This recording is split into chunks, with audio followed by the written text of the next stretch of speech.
Всем привет, ребята! И с вами снова я. Короче, я хотела вам сказать, что я сейчас пойду умыться, и когда будет результат,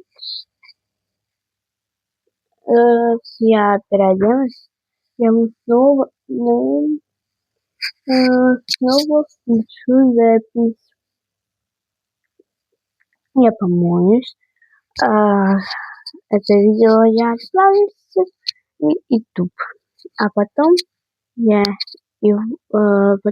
сниму, когда я помою, как я все кудри буду делать, платье одену, накрашусь заново, я буду с лицом чуть-чуть такой трэш. Я это делать буду. Ну, всем пока, мои милые котики. Подписывайтесь, ставьте лайк.